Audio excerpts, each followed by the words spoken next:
제가 젊을 때 이제 부목사로 섬긴 교회가 있었는데, 여러분 뭐 잘 아실 거예요. 아주 큰 교회고 교육자도 많고 그랬는데, 그런데 담임 목사님을 참 존경했어요. 정말 우리 한국의 제일 훌륭한 목사님이다 이런 마음을 가지고 존경하고, 그리고 잘 따르고 이렇게 했지만, 그럼에도 불구하고 이해되지 않는 것들이 종종 있었습니다. 왜 저러실까? 왜 저렇게 말씀하실까? 왜 저렇게 결정하셨을까? 그래서 뭐 목사들이 많이 있으니까 우리 젊은 목사님들이 같이 막 의기충천해서 불평하기도 하고, 때로는 선임 부목사님 찾아가가지고 목사님한테 좀 이거 좀 이야기를 좀 해주십시오 막 이렇게 하기도 하고 그렇게 했습니다. 이해되지 않는 것들이 많이 있었는데, 제가 이제 담임 목사가 되니까 그때 목사님 왜 그러셨는지 많은 것들이 이해가 돼요. 나는 그 당시에 이렇게 좁은 것만을 보고 또 내 주위에 가까이 있는 사람들만을 생각하고 했지만, 담임 목사님은 나보다 훨씬 더 많은 것을 보고 훨씬 더 많은 것을 생각해야 했구나라고 하는 것을 깨닫게 됩니다. 여러분, 종종 이제 우리 자매님들 보면은 이제 딸하고 조금 툭탁툭탁 할 때가 있잖아요. 딸이 이제 그럽니다. 엄마는 왜 그렇게 살아요? 정말 엄마 보면 답답해. 이런 얘기 합니다. 그러면은 여러분 뭐라고 얘기합니까? 야, 그래, 너도 나중에 시집 가서 애 낳아봐. 엄마가 돼봐. 그러면은 날 이해할 거야. 그런 얘기 하잖아요. 아직 시집도 안 가고 애도 안 낳고 그러면 엄마가 하는 게 이해가 잘 안 되는 것들이 있다고요. 자, 우리 중국에 장자라는 사람이 쓴 장자 4편을 보면은 이런 말이 나옵니다. 가까운 곳에 나가는 사람은 세 끼니의 식사만으로 배가 부르지만, 수십 리를 가는 사람은 하룻밤 걸려 곡식을 찧어야 하고, 수백 리를 가는 사람은 석 달 동안 식량을 모아야 한다. 어찌 너희들 같은 조그만 날짐승들이 대붕의 비상을 알랴 그랬어요. 자, 집 울타리 안에서 노니는 참새들이 하루에 9만 리를 날아가는 대붕의 뜻을 어찌 알겠는가 라고 하는 그런 말입니다. 여러분, 우리 보통 사람들 사실 대부분 다 비슷하지 않습니까? 우리들의 관심이라는 게 그래요. 주로 가정이나 직장이라고 하는 작은 울타리 안에서 어떻게 하면은 근심 걱정 없이 편안하게 살 수 있을까, 이런 생각에 되게 머물러 있습니다. 뭐 거기서 조그만 일 가지고 일비하고 일희하고 그런다 이거죠. 이런 걸 반복한다 이거죠. 그것이 마치 그저 집 울타리 안에서 사는 작은 참새와 비슷하다라고 하는 거예요. 그러나 정말 대기업을 운영하는 사람이라든지 또는 국가를 통치하는 사람이라든지, 더 나아가서는 세계를 다스리는 그야말로 강대국의 대통령이 되는 사람은 보는 눈이 다르지 않겠어요? 더 나아가서 여러분, 온 우주, 이 거대하고 광대한 우주를 경영하시는 하나님은 어떻겠어요? 그렇기 때문에 여러분, 하나님의 생각과 우리의 생각이 같지 않고 하나님의 보는 눈과 우리의 눈이 같지가 않아요. 우리가 그 하나님을 이해하기 어렵습니다. 누가 그에게 지혜를 가르치고 누가 그에게 훈수를 둘 수 있겠어요? 로마서 11장 33절에 이렇게 고백합니다. 깊도다 하나님의 지혜와 지식의 풍성하며 그의 판단은 헤아리지 못할 것이며 그의 길은 찾지 못할 것이로다. 우리 하나님의 지혜를 이해할 수 있는 사람이 누가 있겠고, 그의 깊은 지식을 헤아릴 사람이 누가 있겠냐 이거야. 자, 여러분, 우리 중에는 이게 작은 회사 또 조그만 뭐 슈퍼나 이런 것을 운영하시는 분이 있을 거예요. 그런 곳에서도 사장만이 아는 비밀이 있어요. 있을 수밖에 없죠. 경영하다 보면은. 대기업 같은 경우는 말할 나위도 없겠죠. 여러 가지 국내외 경기의 방향을 이렇게 살펴보면서 10년 뒤, 20년 뒤 이 기업의 미래를 이제 계획할 수 있잖아요. 그래서 여러 회사가 있는데 그 중에 미래에 도저히 수익성이 없을 것 같다라고 생각되는 예를 들어 식품 회사는 이제 때가 되면 10년 안에 팔아서 처분하고, 그리고 증권 회사라든지 또는 4차 산업과 관련된 첨단 회사를 사들여야 되겠다. 이런 계획을 이제 세울 수가 있잖아요. 자, 그런데 이런 거는요, 대부분 아주 극소수, 그 회사에서 아주 극소수만이 아는 1급 비밀이에요. 이런 것들이 미리 새나가 버리면은 회사에 아주 심대한 손해를 끼칠 수가 있어요. 그래서 이런 것들은 비밀로 취급해가지고 아무나 볼 수 있도록 하지 않는다 이거죠. 여러분, 기업이 그렇다면은 국가는 오죽하겠습니까? 미국 같은 강대국의 1급 비밀, 그 속에는 정말 우리가 상상할 수 없는 그런 내용들이 담겨져 있을 것입니다. 당연히 이 우주를 경영하시는 하나님에게도 숨겨진 비밀이 있습니다. 그것은 뭐 10년이라든지 또는 100년의 이야기가 아니라 아주 오랜 세월을 두고 하나님이 계획하시고 그리고 그것을 실행하시는 우주 경영의 비밀이 있다 이거죠. 그렇지 않겠어요, 여러분? 하나님이 그냥 이 세상이 자기 마음대로 흘러가도록 내버려 두는 분이 아니잖아요. 이 세상에 대한 하나님의 뜻이 있어요.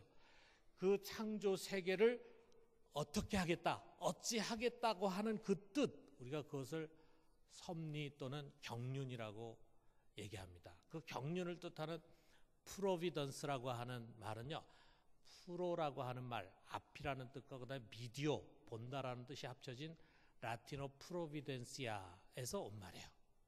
그게 미리 본다, 포사이트 또는 깊은 사고, 프루던스, 그런 의미를 담고 있어요. 하나님이 멀리 내다보시고 깊이 계획하시고 생각하시고 또 시행하시는 그런 하나님의 우주 경영, 그것을 우리가 경륜이라고 했어요. 근데 그 경륜은 모든 사람들이 볼 수 있도록 열려진 것이 아닙니다. 그것은 1급 비밀이에요. 세상에 감춰진 비밀이에요. 이 세상의 과학이나 어떤 지식도 그것을 추적하고 알아낼 수가 없습니다. 이 세상의 과학이 점점 발달하니까 하나님이 만들어 놓으신 자연세계의 신비함을 점점 드러내고 알게 되잖아요. 그러나 이 세상의 과학이 아무리 발달해도 이 세상을 경영하시는 이 하나님의 경륜, 이 하나님의 비밀은 알아낼 수가 없습니다. 자, 그런데 여러분, 이 중요한 하나님의 비밀, 우주의 1급 비밀을 하나님께서 우리들에게 드러내시고 주셨어요. 에베소서 1장 8절에서 9절이 그것을 말하는데, 이는 그가 모든 지혜와 총명을 우리에게 넘치게 하사 그 뜻의 비밀을 우리에게 알리신 것이요. 하나님이 우리에게 그 뜻의 비밀을 알려주셨어요. 골로새 1장 26절에 보니까 이 비밀은 만세와 만대로부터 감춰졌던 것인데 이제는 그의 성도들에게 나타났고, 여러분, 오랜 세월 동안 감춰져 있었어요, 이 비밀이. 그런데 그것을 이제 그의 성도들에게 나타내십니다. 자, 그러니까 여러분, 우리는 누구냐면요, 우리는 대단한 사람들입니다. 여러분, 정말 자기 자신에 대한 영적인 자존감을 항상 갖고 있어야 돼요. 우리는 대단한 사람이에요. 이 우주 속에 하나님이 우주를 어떻게 경영하실 것인가 라고 하는 하나님의 비밀, 그것을 알고 있는 정도가 아니라 그것을 맡은 자들이에요. 그래서 바울이 고린도전서 4장 1절에 너희는 나를 이렇게 여겨라 라고 하면서 뭐라 하냐면, 사람이 마땅히 우리를 그리스도의 일꾼이요 하나님의 비밀을 맡은 자로 여길지어다. 여러분, 우리는 하나님의 비밀을 맡고 있는 사람들이에요. 자, 그렇다면 그 하나님의 비밀, 그의 경륜이 무엇인가? 우리 아까 읽은 에베소서 1장 9절 하반절의 10절에 그것이 아주 일목요연하게 잘 나와 있는데, 그의 기뻐하심을 따라 그리스도 안에서 때가 찬 경륜을 위하여 예정하신 것이니. 자, 여기까지는 여러분이 좀 어렵게 느낄지 모르겠는데 그 다음엔 여러분이 이해할 수 있을 거예요. 하늘에 있는 것이나 땅에 있는 것이 다 그리스도 안에서 통일되게 하려 하심이라. 이게 하나님의 우주 경영의 이 경륜의 가장 최종적인 목표입니다. 하나님께서 창조하신 세계인데 이것이 죄로 인해서 오염이 돼버렸어요. 그래서 하나님과 단절이 됐어요. 하나님 이 상태를 그대로 내버려 두지 않고 이 오염된 만물을 속량해 그 속에 있는 죄를 없애요. 그래서 다시 새롭게 해가지고 거룩하신 하나님과 다시 하나가 되게 하는 것, 이게 바로 여러분 우리 하나님의 경륜의 최종적인 목표입니다. 그 과정 속에서 우리 인간이 이제 죄사함 받고 구원받는다 이거죠. 자, 우리가 이걸 어려운 말로 이제 총괄 갱신이다 이제 이렇게 얘기를 해요. 우리 사람만이 구원받는 것이 아니라 온 우주 만물이 다시 하나님과 통일이 되는 그것이 하나님의 마지막 최종 경륜이라 이거죠. 그리고 이 모든 것은 전적으로 예수 그리스도를 통해서 이루어지는 사건입니다. 그래서 예수 그리스도가 바로 하나님의 비밀이에요. 골로새서 1장 27절 하반절 보니까 이 비밀은 너희 안에 계신 그리스도시니 곧 영광의 소망이라. 하나님의 비밀은 예수 그리스도. 다시 말해서 하나님의 경륜은 오직 예수 그리스도를 통해서 다 이루어 가시고 완성해 가시는 거예요. 자, 여러분 우리가 지난 주일에 부활에 대해서 얘기를 나눴어요. 그 다음에 나오는 이야기입니다. 자, 부활하신 예수님이 이제 제자들에게 나타나셨어요. 그리고 제자들과 많은 이야기를 나누시는 가운데 그들에게 자기를 통해서 하나님이 이루시고자 하는 이 경륜이 무엇인가라고 하는 것을 가르쳐 줍니다. 먼저 이렇게 말씀하세요. 44절에 보니까 내가 너희와 함께 있을 때 너희에게 말한 바 곧 모세의 율법과 선지자의 글과 시편에 나를 가리켜 기록된 모든 것이 이루어져야 하리라 한 말이 이것이라 그랬어요. 자, 여기에 예수님이 지금 모세의 율법, 선지자의 글, 시편 이렇게 얘기하는데 이게 뭡니까? 율법과 예언서와 시가서잖아요. 여러분 구약을 우리 성경 파노라마 배우신 분들은 다 기억하실 거예요. 우리 구약을 크게 세 가지로 나눠요. 모세 율법, 그 다음에 예언서, 그 다음에 시가서요. 이 모든 것이 다 구약 성경 전체를 가리키는데 그 구약 성경 전체 속에는 예수라고 하는 말이 한마디도 안 나오지만 그러나 그것은 궁극적으로 예수 그리스도를 말하고 있습니다. 예수 그리스도를, 성경은 예수 그리스도를 증거하는 책이에요. 왜? 이 예수 그리스도가 하나님의 경륜의 중심이거든요.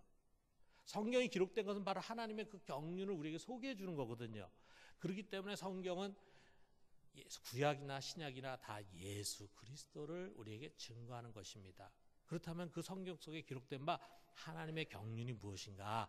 그것을 예수님이 46절에 47절에 말씀하세요. 이 중요한 구절이니까 우리 같이 한번 읽어봅시다. 이같이 그리스도가 고난을 받고 제3일에 죽은 자 가운데서 살아날 것과 또 그의 이름으로 제사함을 받게 하는 회개가 예루살렘에서 시작하여 모든 족속에 전파될 것이 기록되었으니. 자, 예수님 맨 마지막 주신 말씀이 기록되었다. 이 성경 속에 하나님의 경륜이 기록되어 있는데 이 두 가지가 기록되어 있다 이거예요. 그 두 가지, 첫째가 뭐냐면 하나님의 아들 예수 그리스도가 이 땅에 오셔서 우리의 죄를 위해서 고난받고 죽으시고 3일 만에 부활하시는 거. 그게 바로 하나님의 중요한 경륜입니다. 다시 말해서 예수 그리스도의 죽음과 부활이잖아요. 오래전부터 하나님은 이것을 예언자를 통해서 예언하시고 약속하시고 그리고 마침내 예수 그리스도 오셔서 그것을 성취하셨어요. 이것을 통해서 모든 만민의 죄를 대속하는 제사가 완성이 된 것입니다. 예수님의 단 한 번의 제사로 모든 만민들의 죄가 영원히 사해질 수 있는 길이 열려진 거예요. 자, 그 다음에 두 번째 하나님의 경륜이 뭐냐면은 이 대속의 피가 각 사람 속에 흘러 들어가서 각 사람 속에 효과를 내가지고 각 사람 속에 있는 죄를 씻어내는 거예요. 자, 47절에 우리가 다시 한번 반복해서 보면은 또 그의 이름으로 제사함을 받게 하는 회개가 예루살렘에서 시작하여 모든 족속에게 전파될 것이 기록되었을 때 그의 이름으로 제사함 받게 하는 회개가 시작이 되는 거예요. 예수님의 죽음과 부활은 이미 끝이 났어. 하나님이 할 수 있는 구속사역을 위한 그 일은 마쳐졌어. 이제 그 다음에는 그것을 우리 인간이 받아들여서 회개하고 제사함 받는 거예요. 자, 이 일이 예루살렘부터 시작돼가지고 모든 족속에까지 이르게 되는 이것이 성경에 기록된 하나님의 뜻이고 경륜입니다.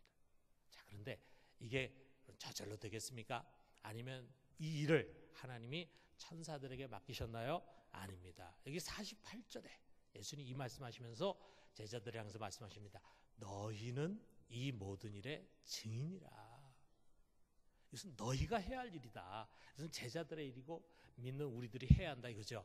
여러분, 온 세상이 하나님의 비밀을 맡은 우리를 통해서 죄사함을 받게 하는 것, 이것이 바로 우리 하나님의 섭리고 경륜이고 계획입니다. 그렇기 때문에 여러분, 우리는 그저 예수님 믿고 그냥 단순히 전도하는 사람들이 아니에요. 여러분, 우리는 하나님의 우주 경영의 1급 비밀을 전달받은 자들이에요. 지금 여러분이 쉽게 이야기하는 그 복음의 내용들, 지금까지 예수 그리스도를 통해서 이루어진 것들, 그리고 앞으로 이루어질 것들, 여러분, 이게 단순한 이야기 아닙니다. 그것은 정말 아무에게나 알려지는 것이 아니라 우리 성도들에게 특별히 하나님이 계시를 통해서 깨닫게 한 하나님의 비밀이에요. 우리는 이 속에만이 세상을 살리는 길이 있는 것을 알고 있습니다. 예수 그리스도의 이름으로 말미암은 죄사함, 그것이 전능하신 하나님의 뜻입니다. 이거보다 중요한 것이 없어요. 자, 그래서 우리가 이것을 위한 증인으로 부르심 받았는데 이 증인의 사역이 쉬운 것이 아니라 이거죠. 사람들이 우리가 열심히 그들을 사랑하는 마음으로 이야기를 하지만 그것을 쉽게 이해하고 받아들이지 못합니다. 도리어 거부하기도 하고 저항하기도 하고 때로는 심지어 죽여서 순교당하는 일도 생길 수 있어요. 이것이 벌써 우리가 성경 읽을 때 사도행전에 예루살렘에서부터 일어난 일이었어요. 그렇기 때문에 증인들은 잘 무장이 돼야 돼요. 잘 무장이 돼야 돼. 능력으로 무장이 돼야 돼. 그래서 이것을 위해서 하나님은 오래전 요엘 선지자를 통해서 우리에게 성령을 부어주실 것을 약속하셨습니다. 이 성령을 부어주시는 이것 역시 하나님의 경륜이에요. 세계 경영에 있어서 가장 중요한 사건 중에 하나가 하나님이 그의 영을 우리 인간 속에 부어주시는 거예요. 그래서 증인은 먼저 성령을 받아야 합니다. 그래서 예수님께서 그들에게 명령하십니다. 볼지어다 내가 내 아버지께서 약속하신 것을 너에게 보내리니 너희는 위로부터 능력으로 입혀질 때까지 이 성에 머물라 하시니라 말씀하셨어요. 여기 성령이란 단어가 하나도 안 나오지만 지금 아버지께서 약속하신 것은 곧 성령입니다. 자, 이것을 예수님께서 승천하시기 바로 전에 한 번 더 말씀하시는데 사도행전 1장 8절에 보니까, 자, 우리가 잘 아는 말씀이잖아요. 우리 같이 한번 읽어봅시다. 오직 성령이 너에게 임하시면 너희가 권능을 받고 예루살렘과 온 유대와 사마리아와 땅끝까지 이르러 내 증인이 되리라 하시니라. 이제 성령이 임하게 될 때 너에게 일어난 변화는 그 성령이 너희에게 능력을 주신다. 너희가 권능을 받게 된다. 능력으로 입혀지게 된다. 그러면은 너희는 예루살렘부터 시작해서 땅끝까지 내 증인이 될 것이다. 먼저 능력받고 증인이 되라고 말씀하십니다. 그러더니 마침내 오순절에 그 약속하신 성령이 임하셨고 그것을 기다리던 120명이 그 성령을 받았어요. 그리고 그 자리에서 사도들을 대표해서 베드로가 일어나 설교하는데 뭐라 그러냐면 우리가 받은 이 성령은 누구나 받을 수 있는 것입니다. 특별한 사람 받는 것이 아니라 누구나 받을 수 있습니다 하면서 사도행전 2장 38절에 39절에 너희가 회개하여 각각 예수 그리스도의 이름으로 세례를 받고 죄사함을 받으라. 그리하면 성령의 선물을 받으리니 이 약속은 너희와 너희 자녀와 모든 먼데 사람 곧 주 우리 하나님이 얼마든지 부르시는 자들에게 하신 것이라. 자, 예수의 이름을 붙들고 회개하고 죄사함을 받으면 그 다음에 성령을 누구나 다 받게 된다. 예수를 믿고 영접하는 사람은 누구나 다 성령을 받는 것이다 라고 하는 것을 말씀하십니다. 그래서 성령은 제자들을 능력으로 힘피고 무장시켜서 예수의 증인으로 세우시고 그들로 하여금 전도하게 하시고 그것을 통해서 그의 이름으로 제사함 받는 회개의 역사가 끊임없이 일어나게 했어요. 그래서 2000년의 우리 기독교 역사에서 이와 같은 일들이 계속 반복이 됩니다. 계속 퍼져나갑니다. 그래서 그걸 통해서 사도들의 가르침을 통해서 은혜 받고 제사함 받은 사람이 또 증인이 돼가지고 그것을 증거하고 그들을 통해서 또 은혜 받은 사람이 또 증인이 돼서 증거하고 라고 하는 일들이 오늘날 우리까지 왔다 이거죠. 여러분, 이것이 성경에 미리 기록된 바 반드시 이루어가시는 하나님의 경륜입니다. 그리고 그 하나님의 경륜은 지금도 계속 되고 있잖아요. 승천하신 예수 그리스도께서 하나님 우편에 앉아 계시는데 언젠가 때가 되면은 그분이 다시 오실 것입니다. 그것은 하나님의 경륜 중에 아직 일어나지 않은 일이에요.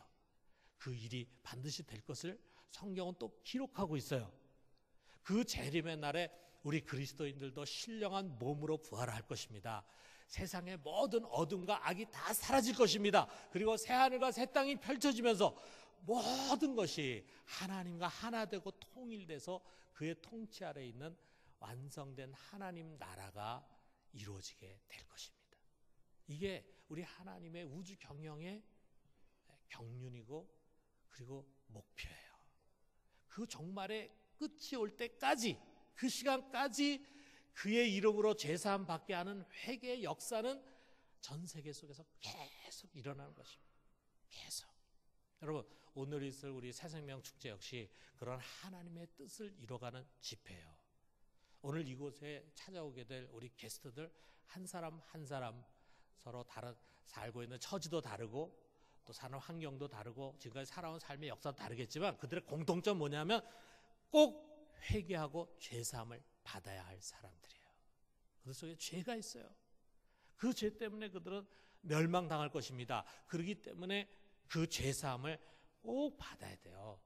그래서 성령께서 먼저 이것을 이루기 위해서 우리 안에서 힘을 다해서 수고하셨어요.